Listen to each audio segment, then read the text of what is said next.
everybody. I think we're going to get started. We've delayed the start a little bit because some people were a little bit late arriving. We wanted to give people a chance to get a drink when you've travelled a long way, but I think we need to crack on because we've got a really full day. So just to introduce myself, I'm Lucy Watson and I'm chair of the Patients Association. I'll say a little bit more about that in a moment, but I'm really delighted to be with you today to chair this conference around improving patient safety.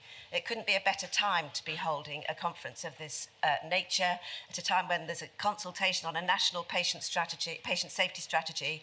You know, extraordinary really that we haven't had a national strategy before around patient safety, but what an opportune time, and you know what interesting and good things there are to look at in that strategy. So we've got a great day today with some really good speakers that are really going to, I think, give us some great discussion, some great things for you to take back and think about to continue to improve the care and improve the safety of the care in the organisations where you work. Now, the conference is being filmed professionally and the slides will be made available. So please don't feel that you've got to scribble everything down. You know, you can sit back, listen, enjoy, and then, you know, ask lots of questions and let's have some really good debate. There isn't a fire alarm today, so if the fire alarm goes off, then I haven't actually been told where we go for the fire instructions, but I think if we go out there, we go out into the concourse. Clearly there's a fire exit at the main entrance and we'll find other fire exits if we need that. So without further ado, I'll just say a little bit about why I'm pleased to be with you today. I became chair of the Patients Association about a year ago. Before that, I had come with having had a background as a nurse and health visitor and worked in the NHS all my life, and I was really thrilled when I retired to work with the Patients Association and use my skills and experience to really speak up for patients, to help improve care in a different way to the way I'd been able to do that when I was working professionally. So that's what we do as the Patients Association. So I'm really pleased to be here to be able to bring that focus and messages from patients to you. And one of the other areas that we work on in the Patients Association is on quality improvement projects, working with organisations to improve care for patients, and I'll talk a little bit about some of that. So I'm just going to say a few words to get us going, really about building trust.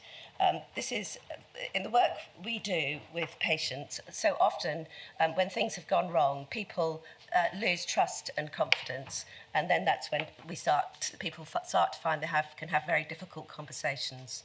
So building trust is absolutely key in creating an open and just culture to getting safe care, as you all know. And when we get that right, then the patients and families can raise concerns, be heard and be listened to, and staff can speak up about mistakes and be supported. And what families want to see and patients is that when things do go wrong, they want to know that there's going to be a really thorough and impartial investigation in which their concerns will be listened to and will be addressed. And then most importantly, they want to know what's going to change and to know that what's happened to them isn't going to happen to anybody else. And they want to know who's going to be accountable for making those changes.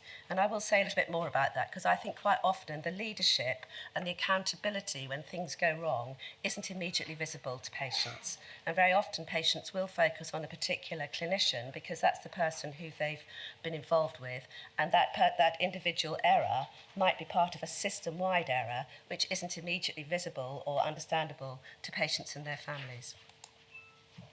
So I'm not going to go into all of these previous failings in care, but just to say, you know, it's always helpful, I think, to reflect back on these really high-profile failings that have been in the media and that the patients are aware of. So patients, when these reports are published and come into the media, there's a huge amount of discussion and things said about the failings that happen for patients, and people hear that, and that can colour how people feel and the anxiety people may feel when they're then going to come and be in receipt of healthcare. But there are some really key messages, I think, around what those failings tell us, which are so important for getting safe care and for patients to really be involved and listened to. So in all of those reports, what was found was that there was a failure of the organisations to hear the voice of patients from the board to the board. So in all of those failings, patients and their families were raising concerns about what wasn't right and about the failings in care.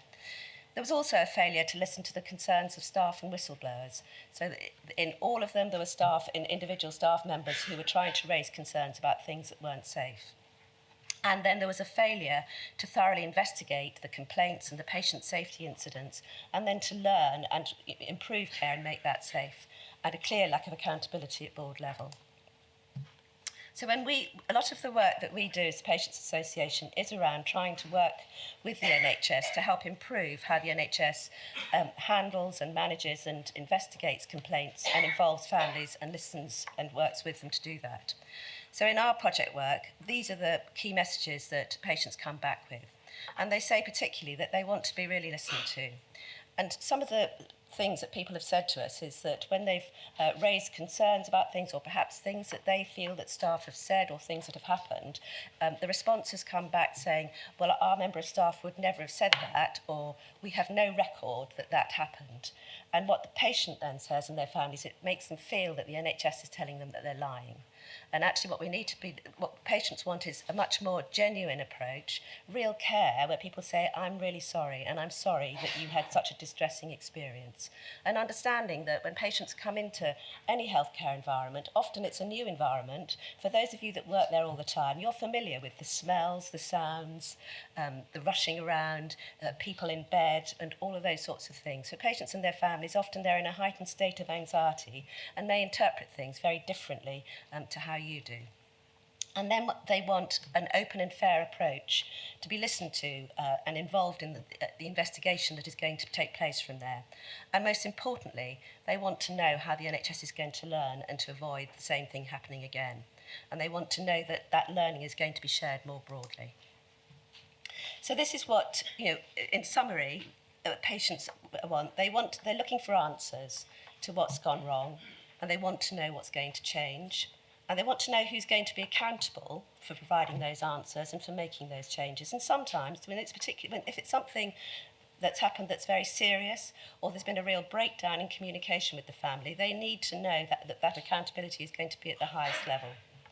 And I've finished with a quote, which is from the Care Quality Commission's report, Learning Death and Learning Accountability and Candour, which reviewed how the NHS investigates deaths. And in there, one of the families said, all I want is the truth. The worst has already happened.